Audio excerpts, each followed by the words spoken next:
Abiloaise.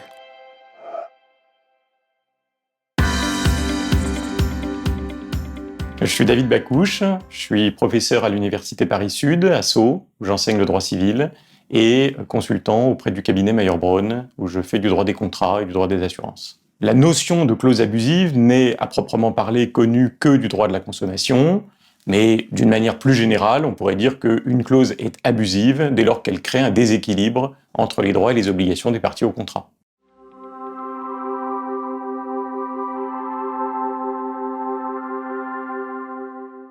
Le droit de la consommation organise de façon systématique la lutte contre les clauses abusives, à la condition que la clause figure dans un contrat conclu entre un professionnel et, dit le texte, un non-professionnel ou consommateur.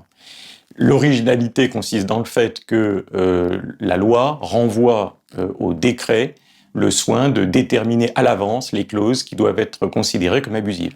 Elle bénéficie alors d'une présomption de caractère abusif de la clause, avec deux catégories. Soit la présomption est simple, auquel cas il est possible de démontrer qu'en réalité la clause n'a pas de caractère abusif, ou bien la présomption est dite irréfragable, auquel cas le caractère abusif de la clause est incontestable.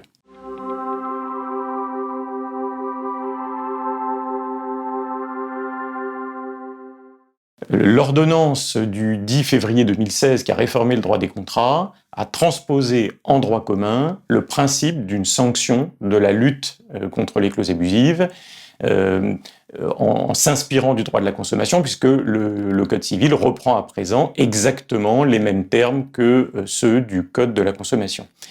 Avec une différence, c'est qu'en droit commun, il n'y a pas de présomption de caractère abusif de la clause, aucun décret ne détermine à l'avance les clauses qui sont considérées comme abusives. Il appartient donc au contractant qui allègue du caractère abusif d'une clause de le démontrer, mais tout ça ne vaut en droit commun qu'à la condition que la clause figure dans un contrat d'adhésion.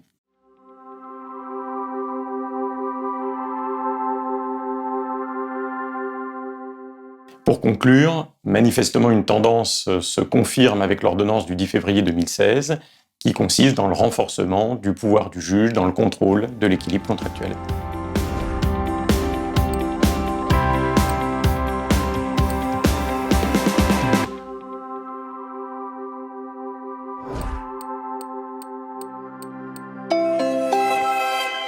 Abiloaise.